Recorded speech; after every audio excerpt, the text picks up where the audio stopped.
Welcome to your podcast, Leadership is Tricky, where we'll tackle various topics, challenges, and experiences as it relates to your investment in leadership. So, let's design success together. Now your hosts. Hey everyone, Eric here with Leadership is Tricky, and we are back. And when I say we, hey Steve, what's going on? Hey, what's up, Eric? I found you. Hey. No, welcome back to Flat Earth. Yes. Yeah, no, I'm joking. No, but welcome back. And I know you've been off, just trying to figure life out and career change, but we'll get into all that, dealing with family things. Me kind of the same, right? So I think from the last time we closed out the, Leadership is Tricky season to now, a lot of things have, transpired in our lives that has us looking at things a little differently. Yeah. So let's start with you. What's new in your world? I guess the biggest new thing, and I hate to go to work, but that's probably the easiest one to segue to. If our listeners have not understood by now, I did serve the American government under the Department of Defense for several years, almost 2 decades worth as a civilian, and hung that career up about 3 months ago. And now I've made the transition to the industry and into the startup world. So it's been a big shock to the system and change. And you can imagine the questions that get arisen from all the people that are in my inner circle, family members, the folks that I had to deliver the bad news to, unfortunately. And, just to continue to champion to them what they've got going on and hopefully leave I did not leave too much unfinished business there. So there's that big change. And then just, other things personally with my family that had been going on the last year. Everybody's healthy now, which is really good. We did have some kind of sickness going on, if you will. I'll keep it, above board just to protect the PHI and stuff like that. But it was just, you've got to refocus sometimes in life. And I think that was where I've been and kind of doing some introspection on our journey here back to, American life. That's another, I guess, tangent to this is, 2.5 years ago, we moved back from living in Europe for, better part of 5 years. So I don't even think I'm over that culture shock yet either, to be honest with you. So I think all of that came to a point, and, like my inner circle, like my family unit, we've just been having a lot of like, let's make sure we're on solid ground again. And that's really what I've been focusing on. Yeah, well, thanks for sharing. You went to the other side, right? And we'll pull the string on that because you said a shock to the system. So I want to hear some of the contrast between where you were and where you are now. On my side, so family's finally like completely healthy, right? I think from like October to probably about like end of February, it was just like a constant sickness running through our house. Got COVID again, right? Which was, a little bit harder than it was the second time I got it. And kids are, finally thriving and healthy. We've had to make some decisions, for my daughter who's in the German school system on what her path is going to be in life, because we have to do that at 10 years old, which is odd. Which puts a lot of pressure, not just on my daughter, but, the kids in her school, the teachers, because everyone needs to get great grades. If they don't want to be flipping burgers or if they want to go to university, that's how drastic it is. I lost my biological mother in January. And I went through a extremely strange time during that period because we were kind of estranged because I hadn't seen her in over 30 years physically.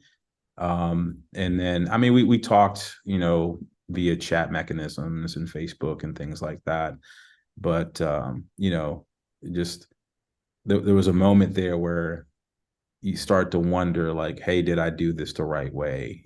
Should I have been the bigger person through that time and forgave and forgot, or was this just one of those things where you just ran out of time, right? Yeah. And it just is what it is, and you just use that as fuel moving forward to just be better parent, be better person, better husband, all of that, right? It also put a lot of things in perspective for me, because when I was going through the initial shock of it, my people pleaser personality really kicked into overdrive, and I told myself I needed to be there for the rest of my family that I hadn't seen in 30 plus years. And I got on a plane and I flew to where she was at, and I took care of everything, right? The funeral proceedings, which, for those that are listening, if you haven't gone through this process, make sure you do your planning, because funeral homes will prey on your emotions. Hmm. Sorry, that's just a PSA real quick. But yeah, so going through that process and all the emotions that went with being there, I found myself extremely alone, right? All Even of the surrounded by the family that you were kind of there for and taking care of at the time. So, I mean, they were there, but we hadn't seen each other in so long that they were strangers to me, right? And what was nice though is like they embraced me like we had just seen each other a week ago. So it wasn't strange, Mhm. right? But when I talk about being alone, it was those that were closest to me, that I have poured into or given all of me to.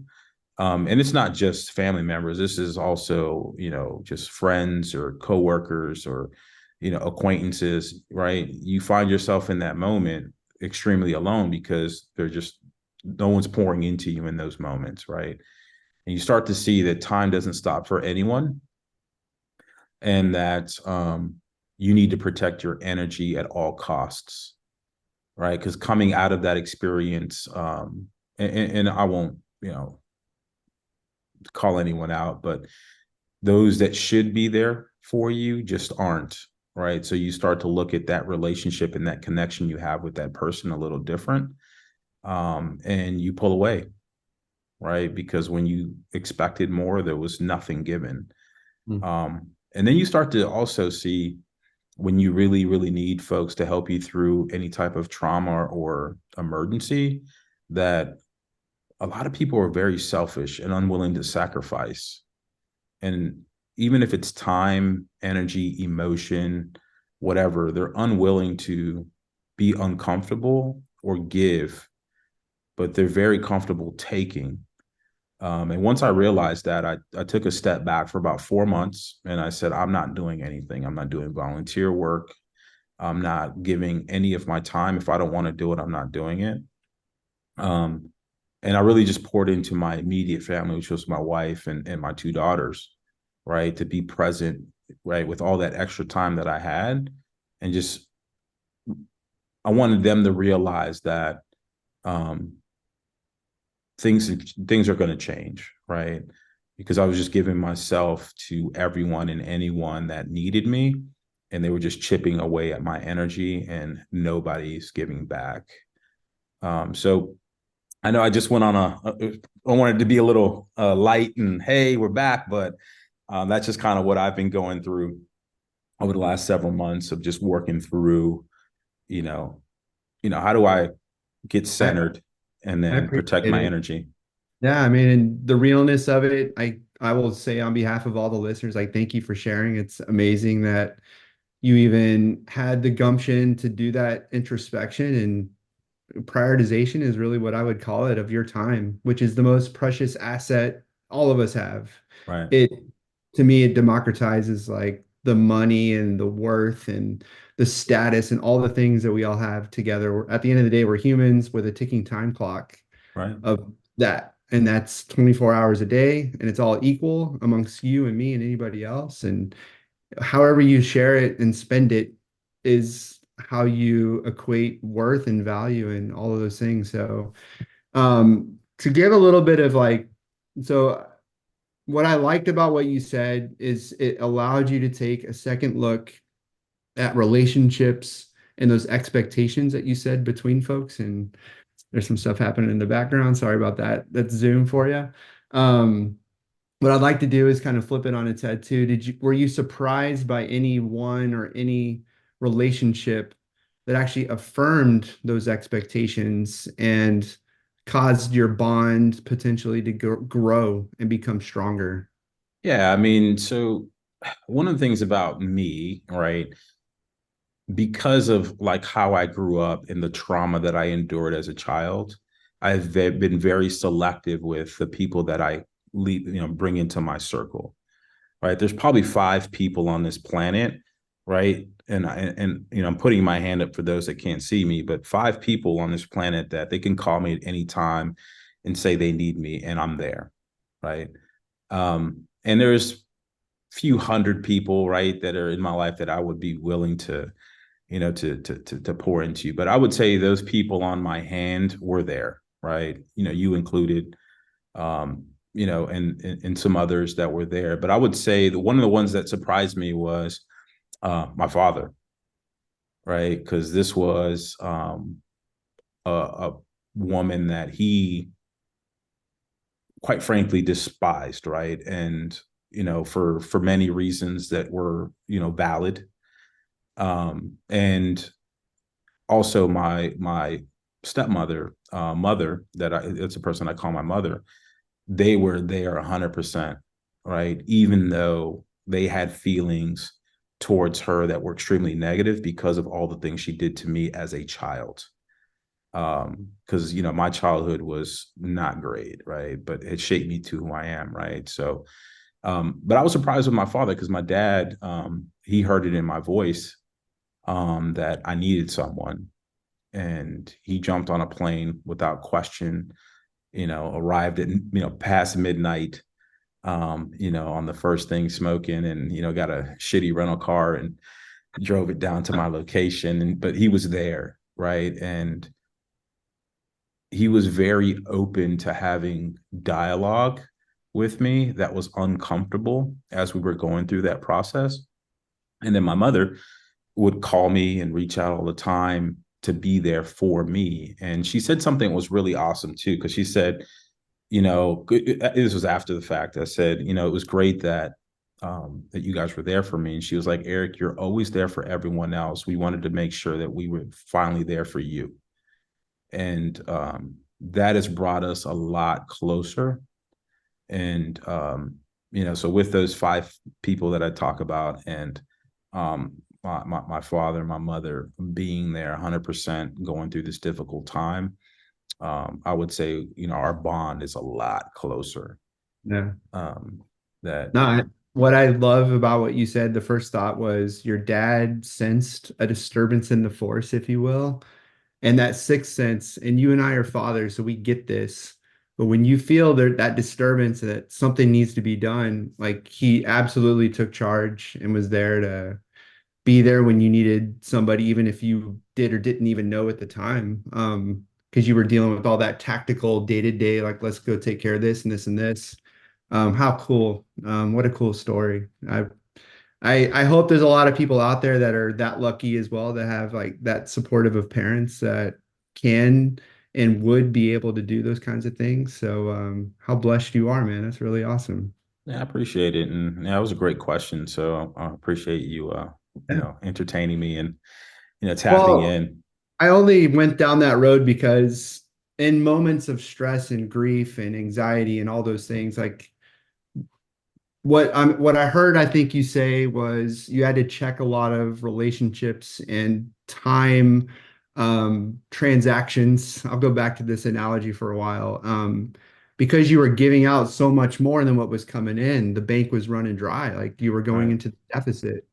Um, and I was just getting a lot of like that can come across negative, not in a bad way, but because you had to like close shop, like let's go through a renovation of my time. I have to do that. And like any other business that's out there, like they have to do this occasionally. And I even think as humans, like you have to when you when you go through these phases of life and you either take on more responsibility, family members come and go, you add family to your own internal unit, that all that balance sheet has to be readjusted. And if you don't do that, you just keep adding to the ledger over and over and over. It's just not sustainable. And then subsequently, like you become the catastrophe of it all, because you can burn yourself out. And I'm Yeah, and not saying then you I might think have gotten there, but that could have happened, you know? yeah, I think part of the reason I took a step back too is because I didn't want that space, right, where it was just a void to fill with resentment towards Oh, yeah. people, right? I didn't want to become hardened, be angry, any of those things, right? Because I mean, I'd gone through this experience where even then I'm giving all of my time to someone that just they didn't take care of me, they didn't protect me, they didn't give me what I needed as a human.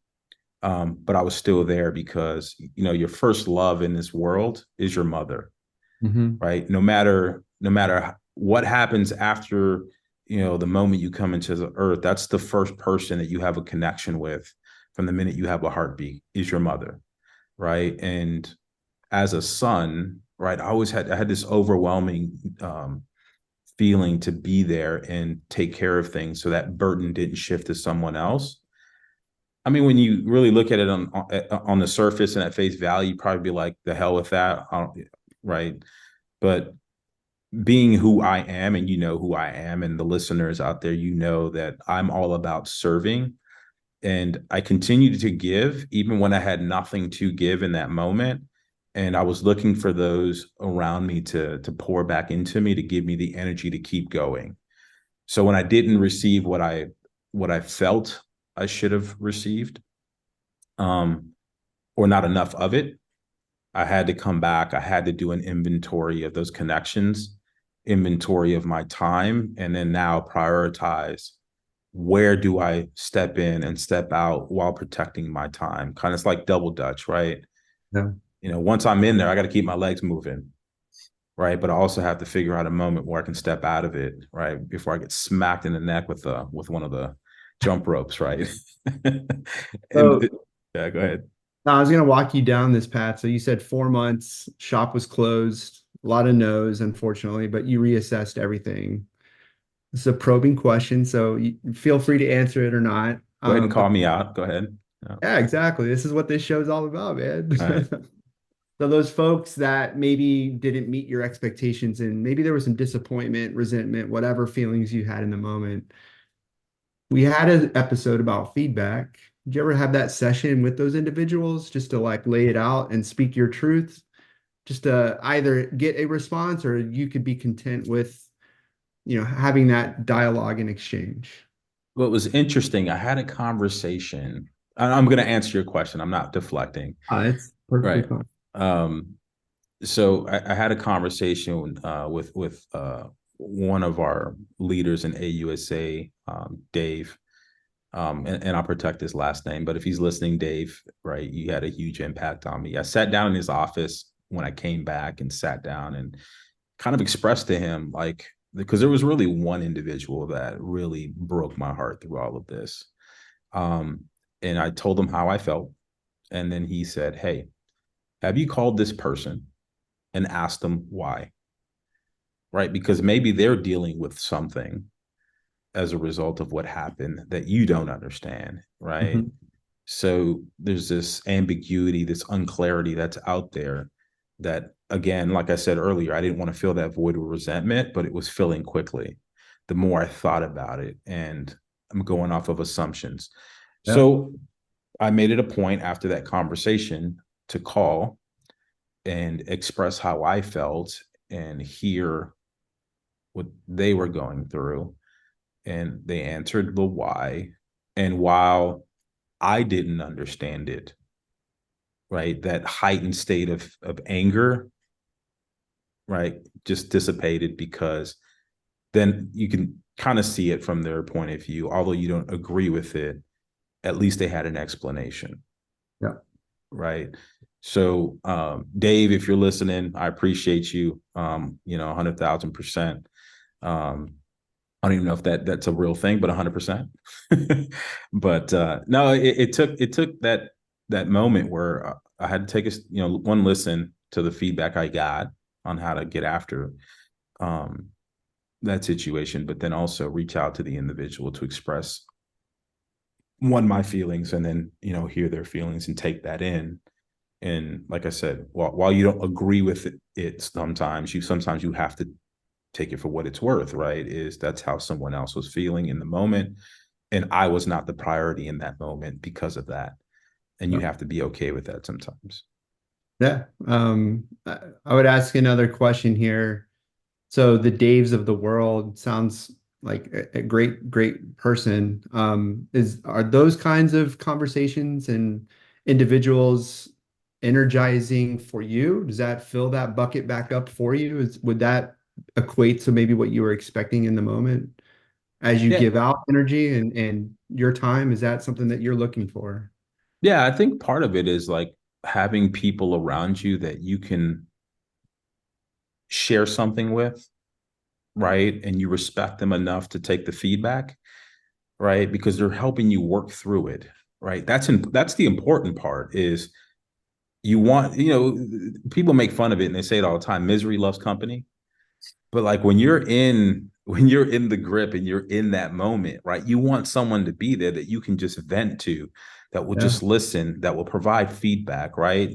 Just like, you and I, when we have our conversations, you don't tell me what I want to hear. You tell me what I need to hear, right? And that Yeah. helps me, right, take a step back and be like, okay, yeah, maybe I'm overreacting, or maybe I'm not looking at this the right way. And it fills the batteries back up, No, you know? I think that's what I'm driving at here. Because you've mentioned you give a lot, but maybe it doesn't get reciprocated and you're not bringing in enough.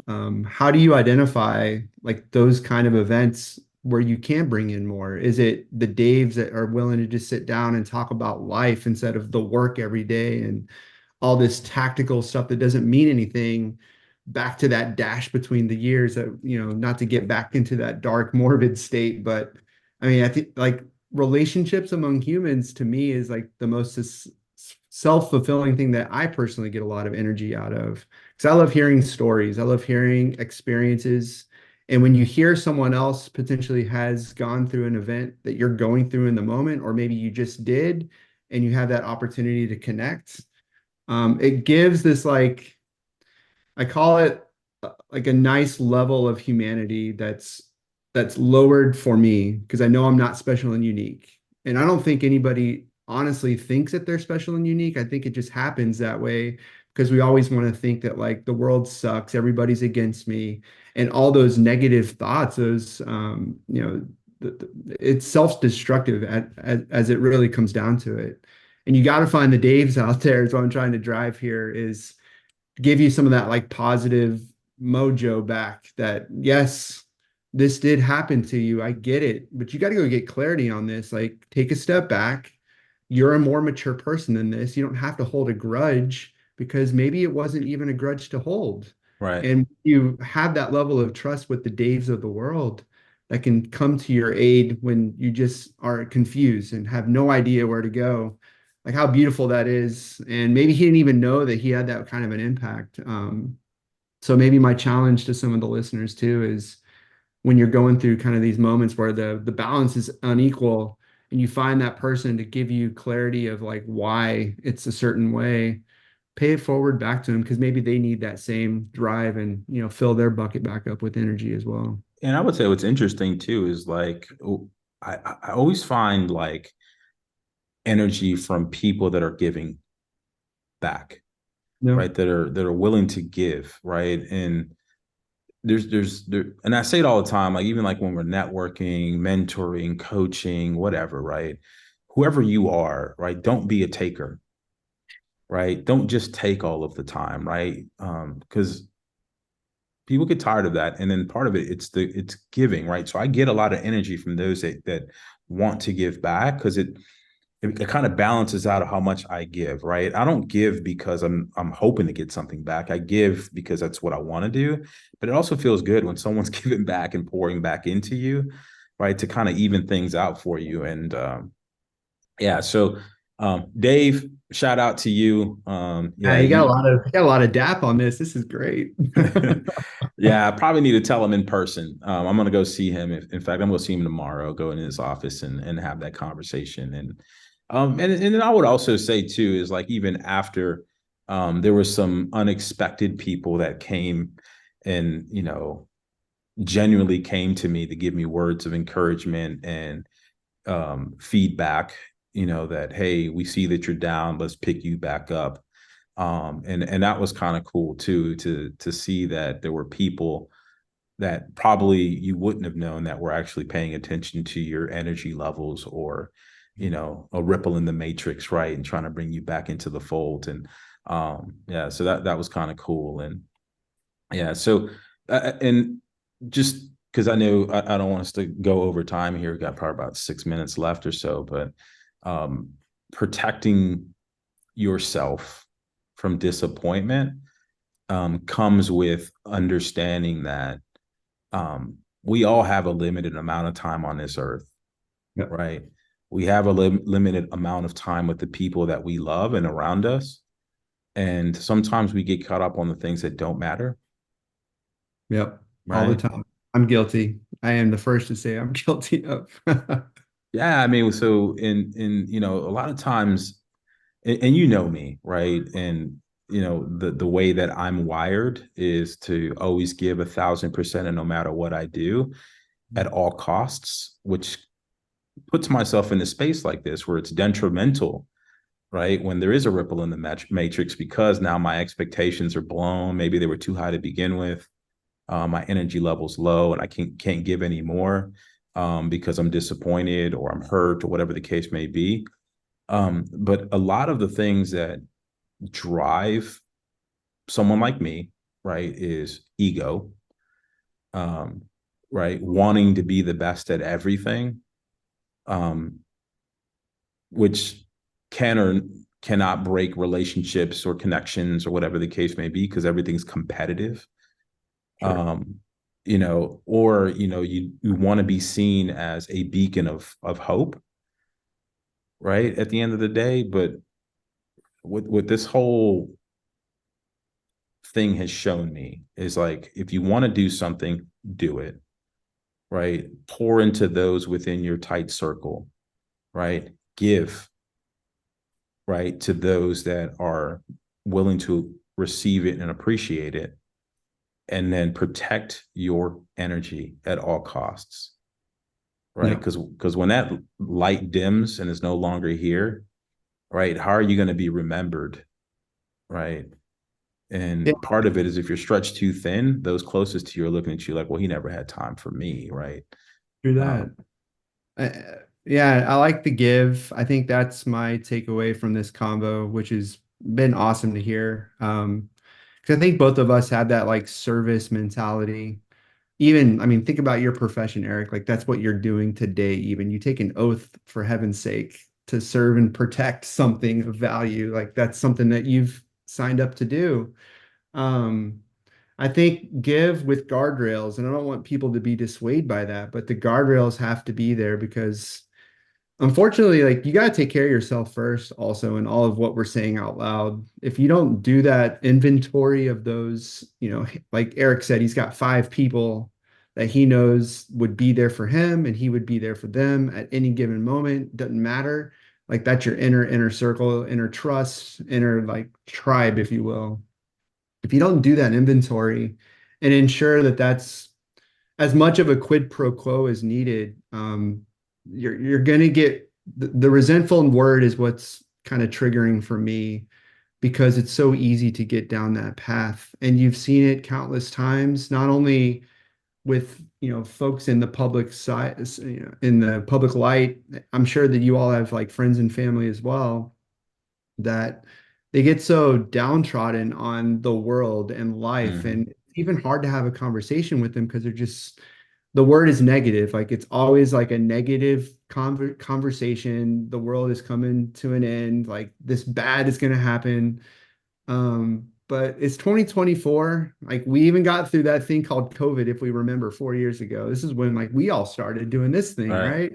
Um, like how much we've learned since then, and to focus on that I think is one of the most energizing things that I personally get a lot of value out of, and just the hopefulness that that brings.